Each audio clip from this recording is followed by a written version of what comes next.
Fala pessoal do Poliedro, tudo bem? Eu sou o professor Castro, plantonista de Geografia, e hoje vou falar sobre algumas estratégias que empresas se utilizam para monopolizar ou para controlar uma grande fatia do mercado, certo? Sendo que algumas delas não são permitidas por lei. Então prestem muita atenção para tentar entender qual que é o imbróglio envolvendo aí essas formas de organização. Primeira forma de organização seria o cartel.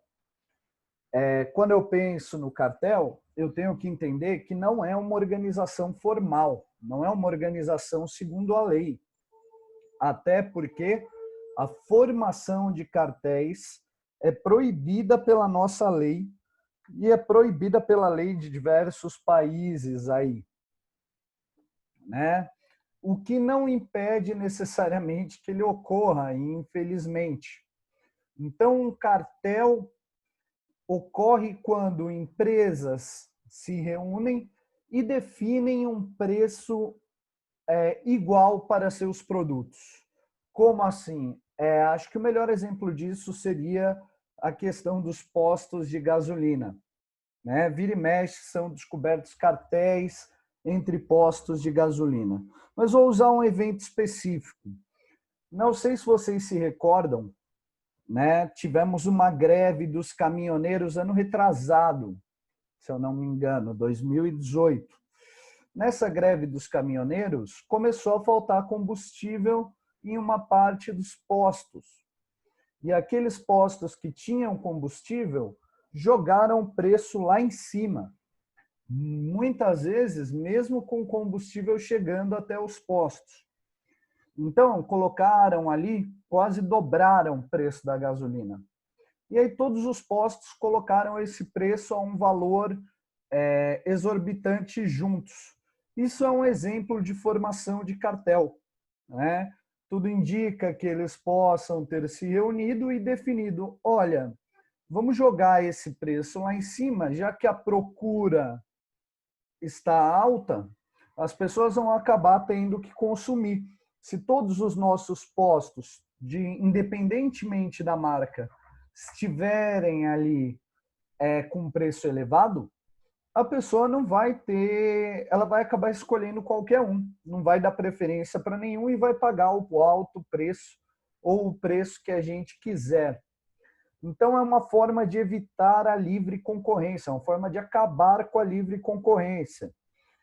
É claro, não foi entre todos os bairros de São Paulo, mas imagina o quanto é difícil coibir isso numa cidade pequena, uma cidade que tenha 3, 4 postos, né? Até porque para provar que esses postos formaram um cartel é difícil, hein? Mas é proibido por lei. Por quê? Porque acaba com a ideia da livre concorrência, influi diretamente em um pilar ali do capitalismo, que é a lei da oferta e da procura, e acaba prejudicando a população.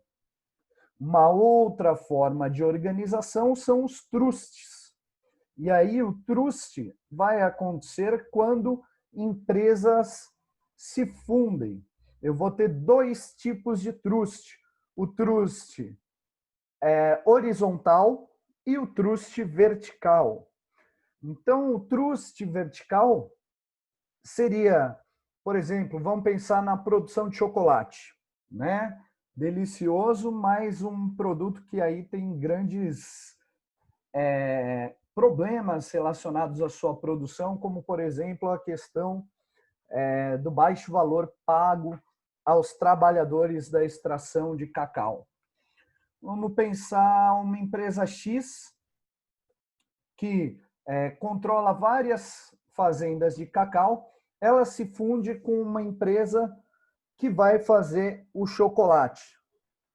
Então, eu tenho um trust vertical em um mesmo processo produtivo, essas empresas se juntam para chegar ao produto final, né?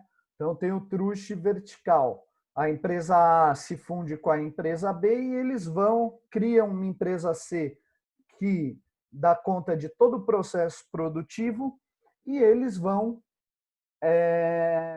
participar de toda essa produção e venda do chocolate aí, beleza? Nós temos o trust horizontal, que é quando uma empresa que controla controla uma parte do mercado de um produto, vamos pensar produtos alimentícios, ela se junta com outra empresa, ela se funde com outra empresa de produtos alimentícios e criam uma nova empresa. Isso é proibido quando essas empresas são grandes players do mercado. O que eu quero dizer com isso? Empresas que controlam uma parte significativa do mercado.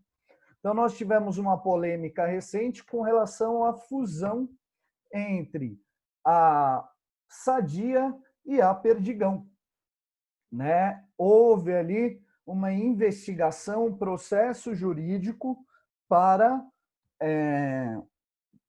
definir se era um trust ou não era um trust, né? Se era permitida essa fusão ou não era permitida. Qual foi a saída que eles encontraram para isso, né? A saída que eles encontraram foi manter essas empresas, né, Sadia, Perdigão, mas como parte de uma holding. Ou seja, eu monto um grupo de acionistas e esses acionistas vão controlar a empresa A, a empresa B, a empresa C, esse tipo de coisa. A partir da holding, fica um pouco mais difícil eu ter essa questão da lei, né? As holdings não são proibidas por leis. Então, elas acabam muitas vezes sendo uma saída para a ocorrência aí de trusts, para não configurar um trust, né? A gente tem vários exemplos aí de holding, inclusive se você estiver tomando uma Coca-Cola, você vai ler produto de Coca-Cola Company Holding, alguma coisa do tipo, da Holding de Coca-Cola Company, certo? Então, muitas vezes, quando eu tenho um grupo de acionários controlando diversas empresas, eu tenho a formação dessa holding. E aí, como é um grupo de acionistas, uma das teorias para dizer que a holding não deve ser proibida é o fato de que um grupo de acionistas é um grupo, não é homogêneo, não é uma empresa com uma direção central, né? É um grupo de acionistas.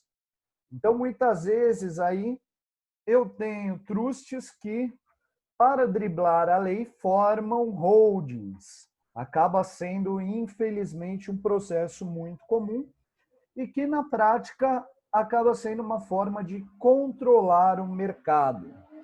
Coloquei aqui associando a multinacionais e transnacionais, porque os maiores grupos que praticam isso são grandes grupos, grandes conglomerados de empresas, né? Corporações. Então, se eu pensar ali, por exemplo, numa Nestlé, a Nestlé é uma holding que ela vai controlar diversas empresas de vários setores diferentes. Vai do alimentício, vai do setor de higiene, vai no setor de bebidas, vai em diversas direções aí que vão categorizar diversas áreas do mercado. Beleza? Para terminar, tem uma estratégia que muitas empresas usam, especialmente grandes empresas, que é o dumping, né? Não está aqui, mas falar um pouquinho desse dumping para vocês. O dumping ocorre quando uma empresa, por exemplo, uma livraria, né, internacional, chega aqui no Brasil.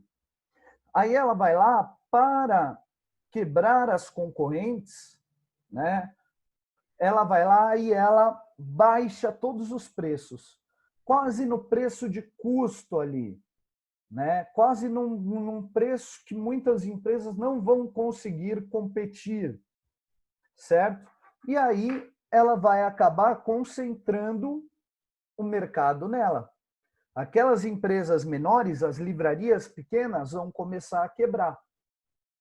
Então, o dumping também é uma estratégia utilizada por empresas e que é muito difícil de eu comprovar ou de eu falar, olha, eles estão fazendo isso e isso deve ser contra a lei. Belezinha? Espero ter ajudado vocês aí. Um grande abraço e cuidem-se. Até mais.